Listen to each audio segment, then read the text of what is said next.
네, GFM 투자연구소의 이진우 소장이 오늘은 전화로 연결돼 있습니다. 나와 계시죠? 네, 안녕하세요. 자, 어제 국내 시장 꽤 많이 하락했다가 오늘 이제 다시 급반등하는 모습들을 나오고 있는데요. 시장에서 네. 어떤 것들을 지금 눈여겨봐야 될 것 같습니까?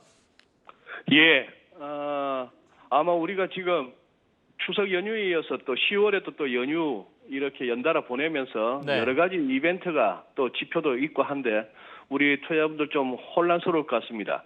지난 금요일 날 고용 지표 나오고 나서 뉴욕 증시가 보여줬던 그 반전도 놀라웠죠. 네, 처음에 시장 예상치 17만 개의 거의 2배에 달하는 그런 일자리 창출 개수를 보고 즉각적으로는 급락으로 출발했습니다만 그걸 갖다가 돌려 세웠고요.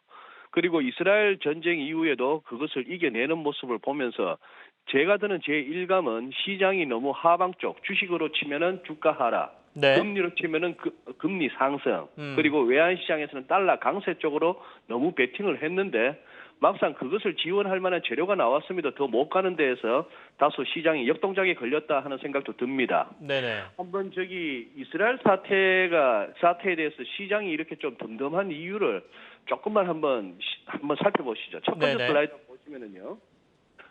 지금 이스라엘이 1947년에 벤 구리온 그 당시 이스라엘 지도자가 독립을 선언하고 그다음에 47년에 이제 실제로 영국으로부터 독립돼서 국가가 건설됐는데 쭉 보시면은 저 하얀색 이스라엘 영토가 이제 늘어나는 모습이 오른쪽 지도에서 보이실 겁니다. 1967년에 3차 중동 전쟁 6일 만에 끝났던 그때 영토가 대거 확장되었고요. 현재 상황에 왼쪽에 지중해 연안의 가자지구 그리고 저쪽에 서안지구 이렇게 보입니다. 자, 근데 여기서 왼쪽 지도 한번 보시면은 뭐 기독교인들은 잘 아시겠지만 저 옛날 남왕국 유다, 북왕국 이스라엘이라고 하던 저 시절에 저 현재 저 가자 지구 근방에 블레셋 민족이 살았습니다. 아래쪽에 사파는 우리가 잘 아는 다윗과 블레셋의 그 거인 장수 골리앗의 사파인데요. 그 다음 슬라이드 한번 보시죠. 그 다음 슬라이드 보시면은 지금 오슬로 협정을 갖다가 우리가 좀 기억할 필요가 있습니다. 1993년에 빌 클린턴 가운데 미국 대통령이 그 당시 이스하카 라빈 이스라엘 총리와 야세르 아라파트 우리한테 아직도 익숙한 이름이죠. PLO 의장 그렇게 해서 어쨌거나 평화적으로 공존하자 서로 이제 무장투쟁하지 않고 또 나름대로 팔레스타인의 자치를 허용하는 그런 협정을 맺었습니다. 그 다음 또 중요한 것은요. 2020년 트럼프 대통령 마지막 임기 때 아브라함 협정이 맺어졌습니다. 저 그림에서 보시다시피 미국이 중재해서 아랍에미레이트와 또 바레인과 이스라엘이 저렇게 아브라함 협정을 맺음으로써 이렇게 또 국교 정상화를 하고 또 이제 평화를 갖다 모색했는데요. 그 다음 슬라이드도 한번 봐주신다면은 저 지역은 정말 그 다음 슬라이드 보시면은 뭐 유대교나 기독교, 이슬람교의 조상은 공이 아브라함입니다. 아니요, 그 앞에 슬라이드 봐주세요. 아브라함인데 아브라함의 자식 아들이 이삭이죠. 근데 이삭 이전에 아내 사라의 몸종이었던 하갈에게서 났던 이스마엘이 있습니다. 즉 그러니 지금 이스라엘 외에 중동 지역의 대부분의 사람들은 이스마엘의 후손이죠.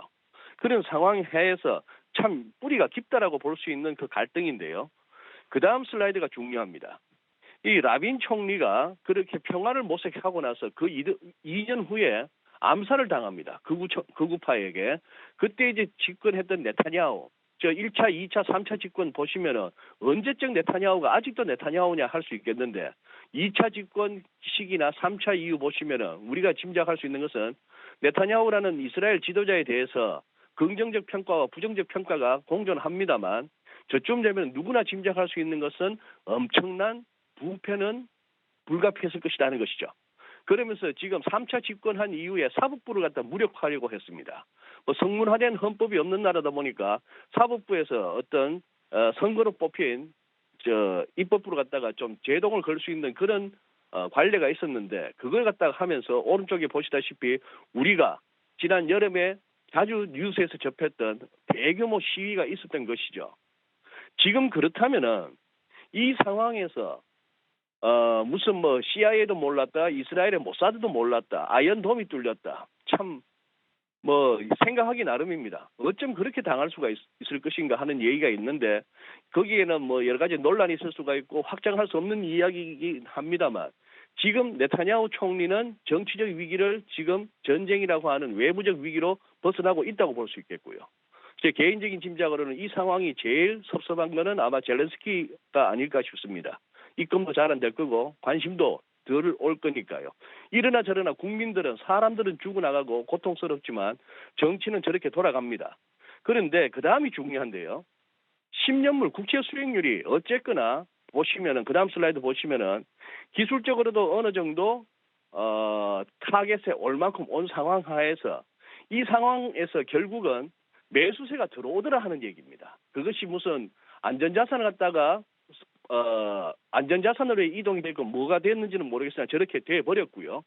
자, 이 상황에서 데일리를 보실 때, 자, 금리 안정, 저로서는 일단은 퀘스천 마크를 붙이고 싶습니다. 지금 현재 그동안에 너무 과하게 국채 숏으로 베팅했던 세력들이 결국은 조금 포지션을 정리해야 하는 그런 상황이 아닌가 싶은데요. 일단 증시를 압박했던 금리 상승세가 꺾였고요. 그 다음 또 중요한 것은 달러가 또 동시에 약해졌다는 얘기입니다. 달러 인덱스도 한번 봐주신다면은 자, 저 두터운 구름대에 들어갔는데 구름대를 벗어날 정도까지의 상승세는 힘들어 보인다 하는 것이 현재로서는 그런 상황이죠.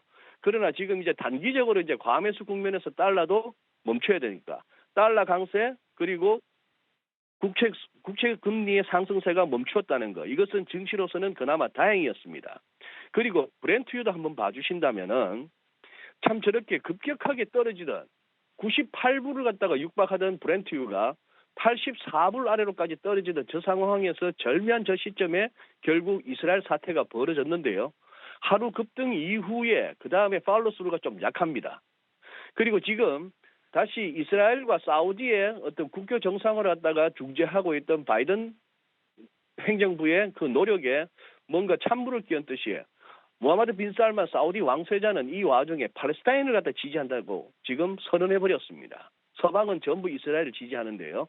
그런 상황이라서 현재 유가도 지금 크게 뛰어오르기는 쉽지는 않겠다는 차원에서 이 세 가지 변수가 결국 다 시장에 도움을 줬고 그 다음에 연준 내 매파들의 이른바 도비시한 발언들이 이어진 것도 시장에 큰 영향을 줬습니다. 위에 로이터 기사를 보시면은 로리 로건 달라스 연방은행 총재는 그동안 굉장히 매파적인 스탠스를 유지해 왔는데요. 지금 높아진 국채 금리, 즉 시장 상황이 이렇게 시장의 금리가 높아짐으로써 충분히 금융 환경이 제약적이 되어서 연준이 금리 인상과 관련해서 할 일이 좀 줄어들었다 하는 이 얘기는 시장이 받아들이기에는 연준의 금리 인상이 멈출 수도 있겠다 하는 그런 생각을 주는 것이죠. 뿐만 아니라 많은 사람들이 또 저 로건 총재의 대열에 섰습니다만 닐 카시카리 미니애폴리스 총재는 아직까지는 조금 거기에 대해서 뭐 전적으로 공감하지는 않는 그런 양상입니다.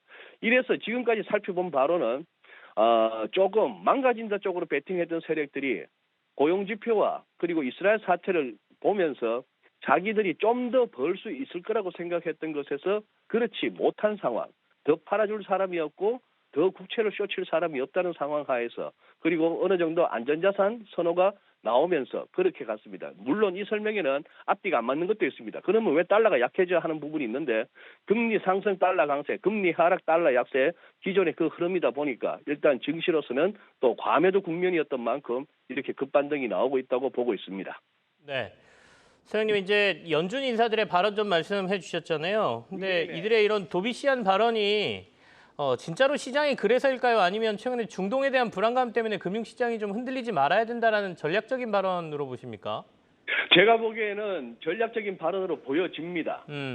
연준 인사들 가운데 굉장히 매파적이었던 사람들이 저렇게 추가 금리 인상이 필요 없을 수도 있겠다는 누구나 그렇게 느낄 수 있는 발언을 한 데다가 네. 22쪽도 마찬가지예요.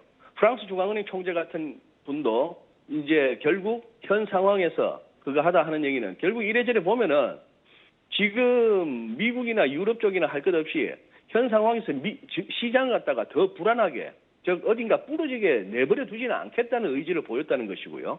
우리도 중요한 것은 지난 10월 5일 날, 10월 4일 날 주가 우리 코스피 뭐 국내 증시 급락하고 환율도 폭등을 했습니다만 그 바로 다음 날 10월 5일 날 개장 전에 이미 추경호 부총리가 또 경제장관 대책 회의를 갖다가 또 그거 했죠. 소집해서 외환시장과 채권시장의 안정을 갖다가 이렇게 강조했습니다. 그런 부분들이 하나의 변곡점이 되었다고 봐서 적어도 단기적으로는 이 정책 당국들의 글로벌리 시장을 갖다가 좀 더 안정화시키겠다 하는 부분이 조금은 먹혀드는 시기로 보여지고 있습니다. 간단하게 하나만 더 여쭤볼게요. 그럼 지금 제일 예. 중요한 지표는 뭐예요? 미국 국채금리입니까? 아니면 환율입니까? 글쎄요. 우리 환율이 지금 올라올 때 굉장히 힘들었던 1343원을 갖다가 쉽게 내려왔기 때문에 네. 굉장히 지금의 이 증시 반등이 조금 더 이어질 수도 있겠다는 생각을 하게 됩니다. 그러나 어차피 저같이 기술적으로 접근하는 사람 입장에서는 나머지 두 개 슬라이드도 보시죠. 코스피 일목균형표를 살피는데 위클리 차트를 보시면은 절묘한 시점에서 2,400포인트에서 보면은 저 구름대 색깔이 바뀌고 하는 저 무렵에서 네네. 어쨌거나 지지를 받았습니다. 2,400포인트 중요하고요. 그렇다면 2,400포인트 다음에는 라고 한다면은 월간으로 살펴보시면은 코로나 때의 저점과 우리가 작년의 저점을 연결했던 저 선 그리고 저 두터운 구름대의 하단 2,380으로 보시면 될 것 같은데 그렇습니다. 지금 저 구름대 2,400과 2,380이 지지된다고 보고 어느 정도 지금 뭐 그동안 또 시도하지 못했던 알겠습니다. 2,500까지는 한번 가봐도 되지 않을까 싶습니다. 네. GFM 투자연구소의 이진우 소장과 함께했습니다. 고맙습니다. 예, 감사합니다.